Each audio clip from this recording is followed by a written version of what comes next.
Hey everyone, it's Trevor, and I post D&D videos every week on Wednesdays. Editing Trevor here. This video is actually going to get posted on Sunday. Can't guarantee 2 videos a week yet. I don't want to get ahead of myself, but I edited this one quicker than I thought I would, and it felt like a natural fit after the last one. So, enjoy. In my last video in this series, I went over how to read a character sheet, and I also created a level 1 fighter. Before I create a spellcaster, I wanted to go over how spellcasting works in 5th edition. It's one of the more complicated aspects, and it trips up new players. I'm, like I said in previous videos, a teacher by trade, and even I sometimes have a difficulty, though I've been playing this game for years, explaining exactly how cantrips and leveled spells and spell slots and all of that, how all of these work in practice. So I wanted to go over a video where I kind of unpacked all of that first. And then in the next video in this series, I'll create probably a sorcerer. First thing that I want to talk about are cantrips. Now, cantrips are basic level 0 spells. The equivalent for a non-spellcasting class is like a normal weapon attack. Now, obviously, not all cantrips deal damage. Some of them have other varied effects. But if we take a look here, this is the cantrip Ray of Frost. And we can see that Ray of Frost under level. Now, this is from D&D Beyond, but it's also in the player's handbook, obviously. If we see under level, it says cantrip because they're not leveled spells. And that means you can cast them at will. You're not expending anything other than time and potentially components to cast these cantrips. The casting time for, in this case, Ray of Frost is 1 action. The range is 60 feet, so this is a targeted cantrip. Imagine like a bolt of ice that you're shooting out of your hand. Under components, it says a V and S. Now, there are 3 different types of components for all spellcasting, not just cantrips. And those components are verbal, somatic, and material. Verbal means that you have to speak. You have to say something to cast a spell. Somatic is hand gestures, and material is that it requires some sort of object. It changes based on, it kind of changes the parameters of how you can cast spells based on these components. If, for example, you're in an area that is under complete magical silence, technically you wouldn't be able to cast spells with a verbal component. If you're bound, then you wouldn't be able to cast spells with a somatic component. And for material components, some spells consume material components and some don't. Really, it's when spells consume material components of a gold value that DMs and players normally need to be aware, because generally those spells are particularly strong. If we look under duration, it says instantaneous. This is, again, it's like shooting out a bolt of ice. It happens automatically. It has the spell school. The attack or save, in this case, it's not a save. You're rolling an attack. Just like if you're hitting someone with a bow, you're instead hitting someone with magic. And then the damage type in this case is cold. You will notice when it comes to cantrips, especially damage-dealing cantrips, the spell's damage increases at particular levels. So when you reach 5th, 11th, and 17th level, you get additional damage die, which powers up these cantrips, because otherwise they would essentially get useless as the game progressed. In this way, they keep up with character progression. Now, this is, like, all spellcasting classes have some number of cantrips, and you can find this in the table for your class in the player's handbook or on D&D Beyond. It's after that the spellcasting classes get a lot more nuanced and a lot more complicated. I'm going to do what I can to explain this in the best way possible, but D&D is a game full of exceptions. So I apologize in advance if I overstep or misspeak slightly. There are corner cases everywhere. The biggest difference with spellcasting classes is whether they have to prepare their spells or not. You'll be able to tell this pretty quickly by looking at the table, like I said, in the player's handbook or D&D Beyond. And if there's a column that says spells known, then that is how many spells your character knows. And that's kind of a good sign that they don't have to prepare spells. One exception, I guess, would be the wizard. But like I said, this whole game is full of exceptions.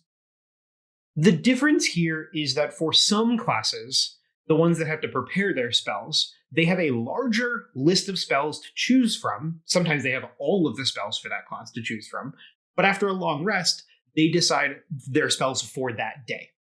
Whereas other classes with smaller ranges of spells that they know only learn spells as they level up. So to break it down, artificers, clerics, druids, paladins, and wizards have to prepare their spells. Whereas bards, rangers, sorcerers, warlocks, and eldritch knight fighters and arcane trickster rogues all have spells known. That's the biggest separating thing between these classes. So again, it's really just whether or not you learn spells as you level up, or you know most of your spells and you pick ones after you sleep, after a long rest. And those are the spells that you have for that adventuring day. Like I said, the wizard is a little bit of a corner case here because the wizard knows a certain number of spells, but it also grows as they level and as they add spells to their spell book. But again, there are always going to be small corner cases. I've talked a decent amount about the table in the player's handbook. I decided to include one right here for a sorcerer up to level 3. You'll notice a couple of things in this. It has cantrips known, and there are 4 cantrips that the sorcerer knows for the first 3 levels. It has spells known, 2, 3, and 4, so they get 2 spells at first level, and then an additional spell each time they level up. And then it has something called spell slots.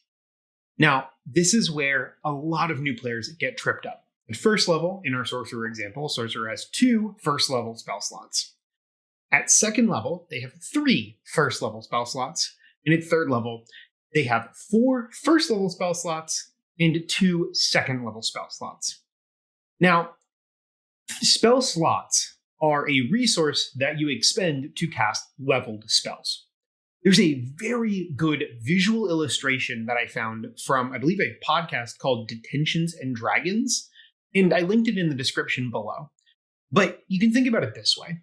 Spells get stronger as they get higher in level, and you have to expend a slot of that level to cast a particular spell. So if we look at this example right here, this is Charm Person. Charm Person is a first level spell. To cast Charm Person, you have to use at least a first level spell slot. You can also cast it in a higher level spell slot if you want to.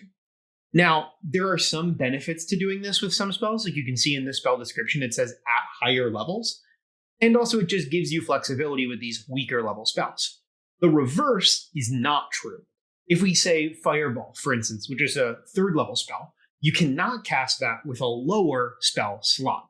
If you've played video games before, it's kind of like the mana system, and slots all require a different amount of mana, right? So first level spells would be 1 mana, second level spells are 2 mana, and so on.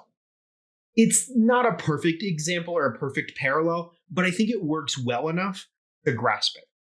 So again, there are a lot of moving parts here, but the great thing about 5e is if you start at level 1, which is what I recommend for a new table, then it's a gradual release. You're only getting these things a little bit at a time, which then makes it a lot easier to understand. Last thing that I think is worth noting when it comes to spells is concentration and ritual casting. Concentration is an additional tag that some spells have. That means when you cast the spell, while the spell is active, you have to maintain focus on it. This means that if you are attacked and take damage, you have to make a check to see if you maintain concentration on that spell. You also can only have 1 concentration spell up at a time. This is a way for the system of 5th edition to kind of gate very powerful spells beyond just by using spell slots. It's important to keep track of this because you don't want to have too many spells that require concentration because you can't cast them at the same time. Whereas you can have 1 concentration spell, have that going, and then cast a fireball, right? There's nothing preventing that interaction. The last thing is ritual casting. Some classes, specifically the Artificer, Bard, Cleric, Druid, and Wizard, get ritual casting. Now, there are certain spells in the Player's Handbook and Xanathars and all that have the tag Ritual. Now, ritual spells can be cast normally, but if you have the ability to ritual cast them, then you can take additional time and cast them without the use of a spell slot.